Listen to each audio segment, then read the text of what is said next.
Well, Browns fans, it has been a while since I was able to do a post-game reaction and say that the Browns actually won a football game, but that is where we're at today after a stunning, is maybe a good way to say it, upset win over the Baltimore Ravens, 29-24 your final score today.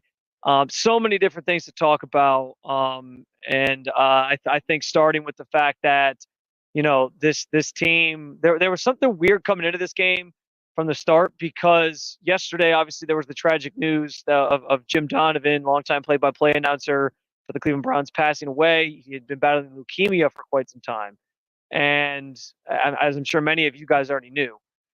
And it's weird in sports, man. Like sometimes we have these things that just become rallying cries, and it sometimes it is based in tragedy, which is never what you want. But it's like the loss of a player or or a teammate getting hurt, and they dedicate the season to that person.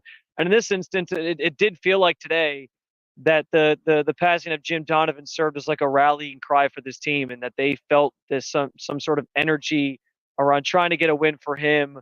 And it kind of added a different element to this one in a game that, by the way, after a week that there was so much change.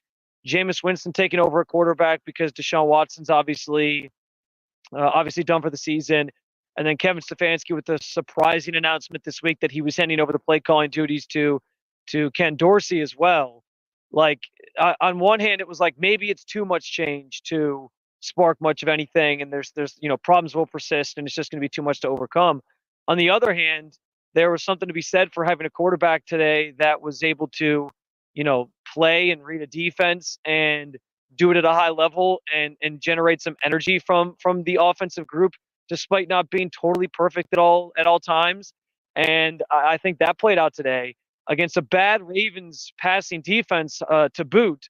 So there were some reasons to feel like this game with no reason to win it for the Browns at 1-6 on the season coming in. Like there were some reasons to believe that maybe, just maybe, they'd pull something out here. And then you threw in again the news of Jim Donovan's passing yesterday. And sometimes there's like some spiritual stuff in play when it comes to sports, and it certainly felt that way today. You kind of felt his presence. There were some jokes made by some of us in the media about the near interception that Jameis Winston threw on the final drive of this game, as he marched the team down the field and scores the eventual game-winning touchdown on a pass to Cedric Tillman. That he threw a ball directly to Kyle Hamilton, the Ravens safety, like almost like Kyle Hamilton was his receiver running the route, and Kyle Hamilton dropped it. And there's obviously the easy joke about this is why defensive backs aren't receivers, but more so like it felt like one of those plays where it was just like something weird was there. There were other forces in play that prevented him from being able to catch that ball and basically see what at the time would have been a Ravens win, because they would have gotten the ball back and kept the Browns out of the end zone, and they would have been able to just run out the clock and end the game. So like that was kind of a weird moment, or an eerie moment in that way. And then it leads to, you get a mulligan, if you will, and Jameis Winston throws the touchdown pass to Cedric Tillman, and there was this euphoria over the crowd. And there's already been some video clips shared of, Nathan Zagura in the broadcast booth, alongside the whole crew up there, and just being able to see how they reacted to Andrew Siciliano, obviously on the play-by-play. Those guys like being able to react in real time to that moment and the emotions of Jim not being there to call that game, and not being with us anymore. So that was kind of cool. Browns fans, I mean, I know what Jim Donovan meant to this fan base and what he means to this fan base. And he called Browns football for the better part of 25 years, and did it while he was battling leukemia, and didn't always tell everybody what he was going through. And he was always the most positive person out there. So it was a pretty remarkable life that he lived. And I know he connected with so many people in this fan base and in this city. And so to feel his presence in some way, shape, or form in this game that ends with an incredible and unpredictable Browns win, it was a nice little cherry on top of a day that was kind of in his honor. Now, from the football standpoint of things, there's also a lot to dissect here, because given all the changes that were made, this offense ended up looking as competent and as productive as it has all season.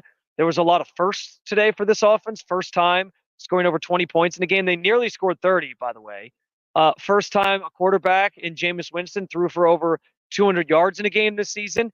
He did you one better, and he threw for over 300 yards in this game today. And it was 334 yards. He had the 3 touchdowns. Yes, he could have had some interceptions along the way. He tried to give the game away at the end, as we alluded to Kyle Hamilton, but it didn't happen. And you saw a quarterback go out and lead an offense that clearly has the talent to be a productive group and do it in a way that led to a win. And yes, there was a lot of things that you can point to. The fact that Kevin Stefanski gave it the play calling, maybe Ken Dorsey really is the wizard that they hired him to be, and that's part of it. But I have a hard time, and I guess I'm kind of beating around the bush here, but I just have a hard time believing that the biggest factor in all this wasn't the person under center. Um, to go from the inept offense that we've seen for several weeks, and it wasn't all perfect today. I think the offensive line played a little bit better. There was less of the pre-snap mistakes that we've been seeing, but like you could just tell that Jameis was comfortable at dropping back and even under duress, moving where he had to move, keeping his eyes downfield, and making the right throws. He was throwing the ball more than 5 yards down the field, which was a lot of what we saw with Deshaun, the dink and dunk type stuff. You could tell he was confident reading the defense. He wasn't just bailing and trying to run or throwing the ball away. He was trying to make plays downfield, and he kept doing that time and time again. He made a lot of really good throws. He made some questionable ones, but that's just kind of the Jameis Winston experience with a lot of these gunslinging quarterbacks. That's what you're going to get. But it was night and day from what we've seen from the quarterback that this team was trying to build this offense around in the first place. And I don't know, like I think in many respects, I was on this very podcast saying last week that I think Deshaun Watson had played his last game for the Browns, and I think they do everything they can to kind of pivot away from him moving forward in 2025 and beyond. But like if last week didn't seal the deal with another season-ending injury and the way that he was received going to the locker room on the medical cards by the fans, which obviously sparked a lot of controversy in its own right. Today, I think, was the nail in the coffin because the last 7 games that have been played by quarterbacks not named Deshaun Watson, 6 of them saw the quarterback under center throw for 300 yards. Like that is the biggest indictment on Deshaun Watson as strictly as a football player at this point, is the fact that when other quarterbacks have come in and run this offense, and it's the set. I understand like there's differences in what you're doing with Deshaun Watson than what you're doing with Jameis Winston. You're not doing the RPO stuff. You're not doing read option stuff. Jameis Winston's not that style of quarterback. But what it looked like today was more of the Kevin Stefanski system. And there are elements of that in this scheme because we know it's a blended offense, Ken Dorsey, Kevin Stefanski, and it's kind of a mixed bag, right? And it was supposed to be the perfect system for Deshaun Watson. We found out today that it's actually the perfect system for Jameis Winston, and it's actually the perfect system for probably some of these other quarterbacks that could step in and run more of a West Coast style offense and do what the Browns are trying to execute. And it's actually maybe not a good system for Deshaun Watson, which is unfortunate because they tried to build this thing and cater around him. But we saw yet another quarterback step in on this team and run the offense more efficiently, more productively, and do more with the players on this roster than Deshaun has in 2 straight seasons. You could go back 3 straight seasons, but the first year obviously was kind of a big, whatever, because he was only going to play the 6 games anyway. But at this point, like it is undeniable that other quarterbacks step in. And you can't change your offense in 1 week, even though it's a new quarterback. Like, yeah, you're going to run more stuff for him, but like, it's not like they ripped the playbook up and said, let's start from scratch and try to implement a new playbook. Like, no, this stuff takes way too long to do that. Joel Bitonio talked about that this week. So it is largely the same offense and just running things that are more suitable for Jameis. And look what he did with it today. Look what he was doing today. Go back and watch the tape if you need to. I don't need any further evidence. I would imagine most Browns fans don't need any further evidence that this offense thrives at its best without Deshaun Watson in it. And it stinks to say because it is an admission that this franchise got this wrong. I also think too, like, and here's the other part of this. There felt like there was a different energy from the players today on the field during the game, but also in that locker room. And part of that is you get a win. And when you get a win, there's always going to be different vibes, especially after you've lost 5 in a row and you're 1-6 on the season. Vibes were all-time low the last couple of weeks in that locker room. But today, yes, winning cures all, makes people feel better about things, and that was on display tonight. But I thought beyond that, it was the reaction that you heard from like the receivers. We're talking about like some of the great passes that Jameis Winston threw, and other guys talking about just the energy that he brings to the huddle, that he brings to the field, that they were feeding off of, and that they were ready to go sort of go to battle with. Like those comments that there's some gray area there that you can read into, or some blurred lines that you can kind of see through to figure out what they're trying to say and what they're getting at. And when these receivers are walking around with big smiles on their faces talking about how great they played today and how awesome the passes were and how great the offense worked, it's no surprise that the biggest change that they made obviously was the quarterback position, and the results were there for these guys that have had a miserable couple weeks trying to catch passes because the offense has been stuck in the mud for the better part of 7 games. Again, I don't think there's a way you go back to this. Go back to Deshaun. I don't know how this organization could possibly try to convince themselves yet again that if they change one more thing or they change whatever amount of things to make it a perfect setup for Deshaun Watson, then it's going to work this time. And that's the problem, is that it feels like it has to be perfect.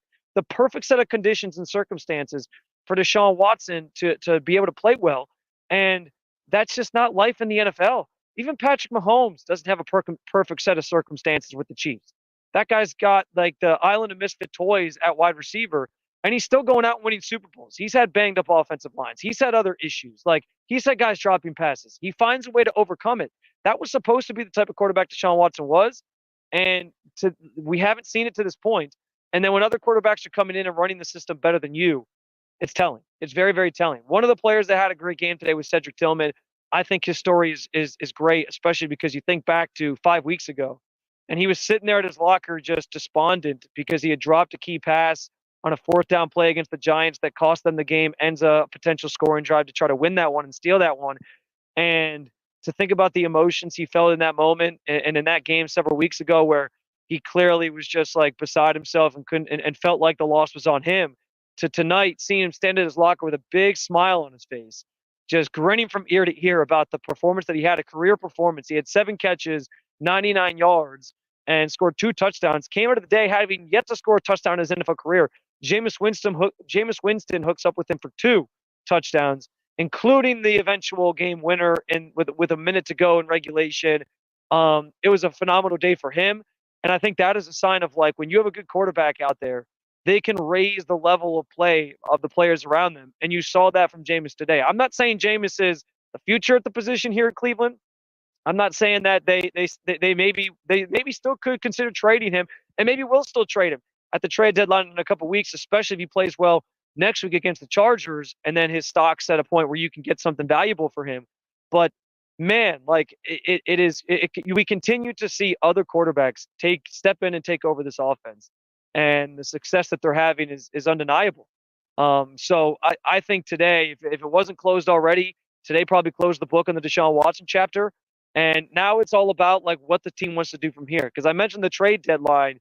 There's a legitimate case to be made that they could start trading off some pieces in a little over a week and a half. Tuesday, November 5th is obviously the deadline this year.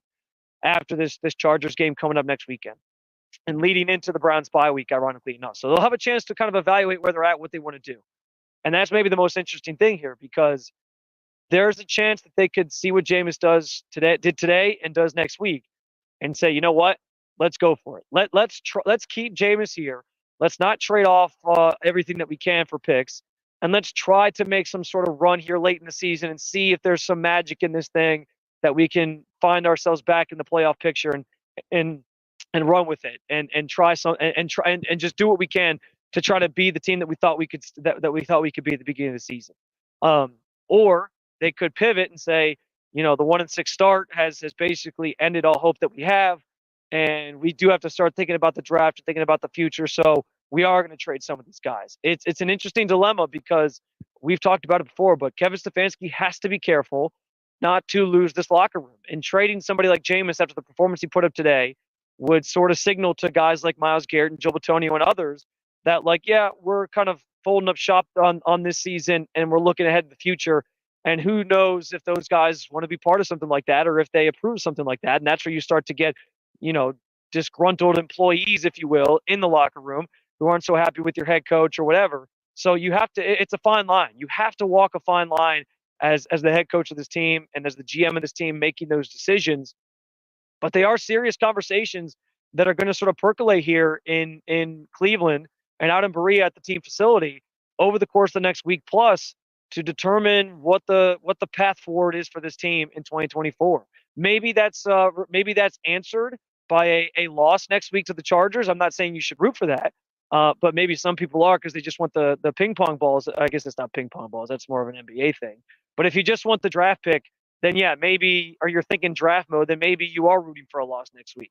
But if that happens, maybe they change their mind. But if they win next week and all of a sudden they're 3-6 and they got the bye week chance to kind of heal up and get back on track, and then they feel like maybe we can get to 500 again, who knows? So the thought process of this team in the next week plus is going to be fascinating, and it will sort of tell the story of the 2024 Browns, what they think of them moving forward and what they hope to get out of them moving forward in a season that certainly feels like it's mostly a lost cause, but that got a little bit of a spark today, given some of the changes that were made. I think before I get off here, I think I'd be remiss if I didn't bring up the effort of the defense today. Couple big moments. First of all, first drive of the game, Browns win the toss, they defer. Ravens go down the field. They have a fourth down and short opportunity. Browns stone them from scoring or from converting and having a chance to score. Get the ball back, go down the field. Offense scores a quick field goal to make it 3-0. Key moment of the game. You keep the Ravens off the scoreboard. You get points first. It was the first time the Browns have led, I think, in like 4 or 5 weeks. It's been a long, long time since they have done something like that. They then followed it up with a score on their third drive of the game. It was the first time they had scored on 2 of their first 3 drives in the game since the Jacksonville game. Or sorry, since the Raiders game. Jacksonville game, they actually scored on all 3 of their first possessions. So that defensive spark, keeping the Ravens off the scoreboard on that first drive, allowed the offense to actually build some momentum and build a little bit of a lead. And then they actually had a chance to kind of double dip before the half, where they had the ball with about like 2 minutes or a little over a minute and some change to go. I think it was like a minute 30, and try to score. And then they were going to get the ball out of the half. And unfortunately, a Kyle Hamilton strip sack gives the ball to the Ravens to get a short field. And so you give up a touchdown on that play. But again, defense had to kind of handle and manage a short field. It didn't work out for them. But then in the second half, there was another moment where you get Justin Tucker with an opportunity to kick a field goal, but you hold them to a field goal, and he misses one. And actually, it might have even gotten tipped at that point too. And that keeps them off the scoreboard to make it a more interesting scoreboard late. And maybe make things a little dicier as you try to finish this game off and find yourself on the winning end of things. But like those were 2 key moments where, stops on the field prevented the Ravens from getting points, gave the offense a chance, and on a day where the offense was really humming, it obviously worked out in their favor. They sacked Lamar Jackson 3 times. For whatever reason, Lamar seems to play a little like looser against the Browns. I don't know if he thinks it's like he has it all figured out against them, but there were a number of opportunities to turn him over today where he threw the ball to defensive backs. Denzel Ward missed a couple. I know Grant Delpit missed one as well. So there were some of those plays, and the defense just couldn't hold on and sort of turn that into a scoring opportunity or a turnover that maybe turns into points for the Browns, unfortunately, on the other end of things. And those are plays that hopefully come to them down the line here. But like they've made Lamar's life more difficult in more recent matchups against him. And I think that was kind of interesting that we saw that kind of play out in real time because Lamar's been amazing. I also thought it was interesting, like the Ravens only gave the ball to Derrick Henry 11 times, and he was averaging like 6.6 yards per carry, but he didn't touch it all that much. And even Derrick Henry, like again, given the yards per carry average he had, this Browns defense did their best to sort of hit him back because he's going to run. He tries to run right at you and be physical with you, and they were sort of giving it right back. They were slowing him down the best they could. They didn't really let him. He popped for one big play, and that was it. So I can't say enough. Like you talk about complimentary football. This team all the time talks about complimentary football. I thought they got that all around today from for the most part from all units. And the defense played their part in helping and setting the offense up, and it was a game where finally the offense was able to take advantage and help the defense out and give them the support that they needed and they deserved. One final thing, there was a scary moment in this game where Jeremiah Wusu-Koromoa in the second half, trying to tackle Derrick Henry, sort of took a hit to the back of the head / neck area. He was immobilized on sort of the stretcher there. He was able to move his extremities. He gave a thumbs up as he was carted off the field. And I thought it was kind of telling, given how the reaction to the Deshaun injury last week. You had JOK chants echoing throughout the stadium.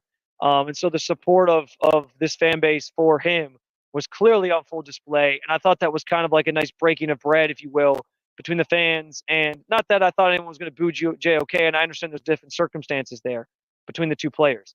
But it was almost like a nice breaking of bread where, almost a signal like we can all put last week behind us and move forward. And I thought that was really cool to see. And so JOK was taken to a local hospital. I know as of about like 30 or so minutes ago, he was still at a local hospital. I don't know which hospital. But yeah, so still sort of going through things with that, and it's good that he seems to be okay. But out of an abundance of caution, obviously he's going to get checked on, and we'll see what his status is moving forward. But the most important thing is that JOK is okay and healthy. And then there was also a number of head injuries in this game. Martin Emerson Jr. in the second half left for at least a little bit with a head injury, but was cleared to return and did.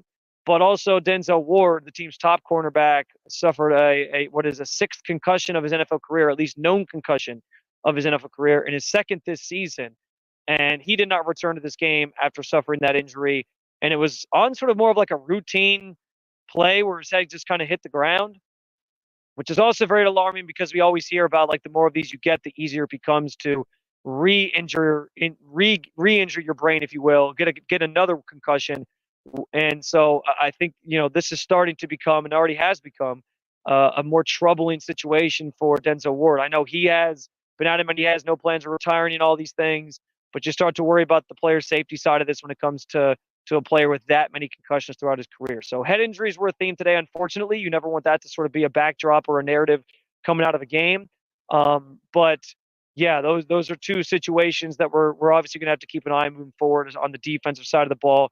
Two key players for this Browns defense that made some plays today and certainly are going to be needed if the Browns do plan on staying pat at the deadline and trying to make moves in the name of winning rather than losing, and try to make some magical run happen as they try to get back in the playoff picture. So we'll see what that all looks like. That just about does it for me here on the Dog Check podcast. I do want to thank our friends and our sponsors at Bet Online for their support for this show and many of the shows throughout the Believe network of podcasts. They do a tremendous job posting lines, odds, spreads, and over unders for each and every single game.